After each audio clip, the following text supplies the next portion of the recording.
Pour créer de la richesse, il faut être proactif et prendre sa vie en main. Les riches croient qu'il faut créer sa propre vie, tandis que les pauvres pensent que la vie leur arrive et qu'attendre que la vie leur arrive ne mène pas à la création de richesse. Au contraire, il est nécessaire d'être intentionnel et ouvert à de nouvelles opportunités. Tout comme un agriculteur prépare le sol avant de planter des graines, vous devez également vous préparer à la création de richesse. Vous devez également vous préparer à la création de richesse en changeant votre état d'esprit, vos idéologies et vos croyances. Pour commencer, voici 10 mesures concrètes que vous pouvez prendre immédiatement.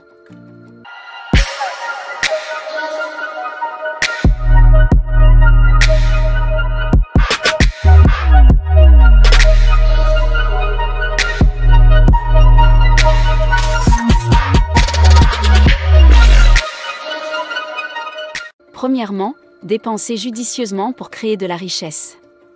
Il est essentiel de contrôler vos habitudes de consommation si vous voulez devenir riche. N'essayez pas de paraître riche en dépensant excessivement pour des choses qui ne vous aideront pas à atteindre vos objectifs. Concentrez-vous plutôt sur la constitution de votre patrimoine en évitant les dépenses frivoles.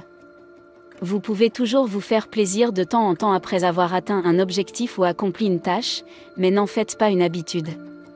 Lorsque vous commencez à gagner de l'argent, il est tentant de s'offrir un style de vie somptueux, mais il est préférable de rester discipliné et de se concentrer sur son objectif de constitution d'un patrimoine. Deuxièmement, faites de l'épargne une priorité en fixant un montant régulier à épargner. Il est important de contrôler vos dépenses et de mettre de côté une partie de vos revenus pour les jours difficiles. L'épargne peut non seulement vous aider à faire face aux dépenses imprévues, mais aussi créer des opportunités de constitution de patrimoine. Avec des liquidités en main, vous pouvez saisir des opportunités d'investissement ou tirer parti de ventes en difficulté lorsqu'elles se présentent. Être financièrement prêt à agir rapidement est essentiel pour réussir. Prenez donc l'habitude d'épargner et voyez votre patrimoine s'accroître au fil du temps. Troisièmement, investissez votre argent pour le faire fructifier. Pour pouvoir investir, vous devez d'abord avoir économisé de l'argent. Cultiver l'habitude d'épargner est donc une base essentielle à la constitution d'un patrimoine. Cependant, ne vous contentez pas d'épargner pour le plaisir. Cherchez plutôt des occasions d'investir votre épargne dans des projets qui généreront des rendements à long terme, comme l'immobilier ou les actions. Bien entendu, ne soyez pas imprudent dans vos investissements. Assurez-vous toujours que l'opportunité que vous saisissez est légitime et intéressante. Sinon, vous risquez de perdre tout l'argent que vous avez travaillé dur pour économiser. Quatrièmement, trouvez d'autres moyens de gagner de l'argent. Si vous voulez augmenter vos revenus, il est bon de penser à trouver d'autres moyens de gagner de l'argent. N'avoir qu'une seule source de revenus peut s'avérer risqué en cas de perte d'emploi ou de crise économique. C'est pourquoi il est judicieux de disposer de plusieurs moyens de gagner de l'argent, au cas où. Il y a beaucoup de choses que vous pouvez faire pour gagner de l'argent supplémentaire, comme démarrer une activité secondaire qui complète votre activité principale. Vous pouvez aussi utiliser vos compétences et vos centres d'intérêt pour créer quelque chose de cool que les gens paieront, comme un blog, une chaîne YouTube ou même un livre. Avec l'Internet, il existe des tonnes de possibilités de gagner de l'argent au-delà d'un simple travail de 9 à 5. Ne vous limitez donc pas à une seule façon de gagner de l'argent. Explorez vos options et voyez ce qui vous convient. Cinquièmement, faites de la réduction de vos impôts une priorité absolue. C'est une priorité de minimiser vos impôts autant que possible, mais je ne suggère pas que vous évitiez complètement de payer vos impôts. En revanche, envisagez d'utiliser des comptes fiscalement avantageux pour vos investissements. Parmi ces comptes, citons le 401(k), qui vous permet de ne pas payer d'impôts sur l'argent que vous versez pendant un an, en fonction de votre taux d'imposition. Cela peut vous permettre d'économiser jusqu'à 30 cents pour chaque dollar placé sur le compte. Bien que vous deviez payer des impôts sur le revenu lorsque vous retirez l'argent pendant la retraite, vous serez probablement dans une tranche d'imposition inférieure à ce moment-là. Une autre option est le Roth IRA, qui impose d'emblée l'argent que vous placez sur le compte. En revanche, vous n'aurez pas à payer d'impôt sur le retrait de l'argent. Ce type de compte est utile si vous vous attendez à payer plus d'impôts après la retraite que vous n'en payez actuellement. D'autres comptes fonctionnent de la même manière que le Roth IRA, notamment le compte d'épargne études 529 et le compte d'épargne santé HSA. Mais vous ne pouvez utiliser les fonds qu'à des fins spécifiques, telles que les dépenses d'éducation et de soins de santé. Quel que soit le compte que vous choisissez, ils peuvent vous aider à atteindre le même objectif, économiser de l'argent sur les impôts. Sixièmement, avoir un mentor pour apprendre. Avoir un mentor avec qui apprendre est également essentiel pour atteindre votre objectif de devenir riche. Vous pouvez éviter de faire les mêmes erreurs qu'eux et même surpasser leurs réalisations. Il vous servira de guide pour atteindre vos objectifs.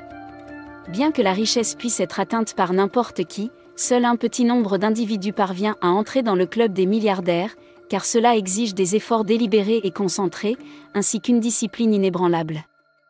Naturellement, tout le monde n'est pas fait pour cela. Ils préfèrent le raccourci vers la richesse plutôt que le travail rigoureux et peu glorieux qui est une condition préalable à la création de richesse. La base de la création de richesse est assez simple, gagner le plus possible tout en dépensant le moins possible. Si vous pouvez vous permettre de suivre cette règle simple et de jouer sur le long terme, vous serez récompensé par la richesse. Septièmement, associé aux personnes inspirantes. Il est important que les personnes que vous choisissez de fréquenter soient une source d'inspiration et de motivation. Les recherches montrent qu'une personne riche ayant des amis pauvres risque de devenir pauvre, ou qu'un aigle vivant parmi des poulets n'apprendra pas à s'élever dans les airs. Il est donc essentiel de s'entourer de personnes qui sont sur le même chemin que vous ou qui sont déjà sur la voie de la réalisation de leurs objectifs. Vos amis ont un impact significatif sur votre réussite et jouent un rôle crucial dans la réalisation de vos rêves. Si courir seul peut vous aider à atteindre rapidement vos objectifs, courir avec des amis vous permet d'aller loin. Courir avec des amis vous permet d'aller loin et il est important de sélectionner soigneusement vos amis plutôt que de les laisser vous choisir. Huitièmement, choisissez un bon partenaire de vie. Le choix d'un bon partenaire de vie est crucial pour votre parcours vers la constitution d'un patrimoine. Il ne s'agit pas seulement d'avoir un compagnon avec qui partager votre vie, mais plutôt quelqu'un qui vous soutiendra et vous encouragera à réaliser vos aspirations. Un conjoint compatible qui partage vos rêves et vos objectifs vous apportera un avantage précieux. D'un autre côté, épouser la mauvaise personne peut s'avérer désastreux sur le plan financier. Des études montrent que le divorce peut absorber jusqu'à 75% de votre valeur nette personnelle, vous laissant émotionnellement épuisé et sans inspiration pour poursuivre vos rêves. Les distractions d'un foyer malheureux peuvent avoir un impact négatif sur votre bien-être et vos finances. Il est donc essentiel de choisir judicieusement votre partenaire de vie pour vous assurer d'avoir un compagnon fiable et solidaire dans les moments de défi et d'adversité. Neuvièmement, la richesse n'est pas un cadeau, elle se mérite. Comprenez que la richesse n'est pas un cadeau. C'est quelque chose que l'on gagne. N'importe qui peut vous donner de l'argent, mais la vraie richesse se gagne en créant constamment de la valeur au fil du temps. Même si vous héritez d'une fortune. C'est uniquement parce que vous avez un lien de parenté avec la personne qui l'a gagnée. Vous ne pouvez pas être une personne quelconque et recevoir le même héritage. Pour créer de la richesse, vous devez travailler dur et développer vos compétences. Ce ne sera pas facile, surtout si vous ne venez pas d'une famille riche, mais c'est possible. Que vous ayez ou non hérité d'une fortune, vous pouvez toujours vous efforcer de laisser derrière vous une famille financièrement à l'abri. Dixièmement, continuez à avancer malgré les échecs en matière d'objectifs financiers. Vous pouvez parfois avoir envie d'abandonner vos objectifs financiers, mais il est important de persévérer même lorsque cela semble difficile. Rappelez-vous tous les progrès que vous avez accomplis et célébrez vos réussites. Encouragez-vous à donner le meilleur de vous-même et entourez-vous de personnes qui vous soutiennent. Un bon conjoint et un cercle d'amis positifs peuvent vous aider à rester motivé. N'abandonnez pas vos rêves de sécurité financière, car avec de la détermination et le bon soutien, vous pouvez surmonter tous les obstacles qui se présentent à vous. Merci d'avoir regardé cette vidéo. Si vous l'avez trouvé instructif ou agréable, manifestez votre soutien en levant le pouce. Et si vous êtes nouveau sur la chaîne, pensez à vous abonner pour rester au courant de nos derniers contenus. Merci d'avoir regardé et bonne journée. Rendez-vous dans la prochaine édition. Vivre et non survivre. Soyons prospères.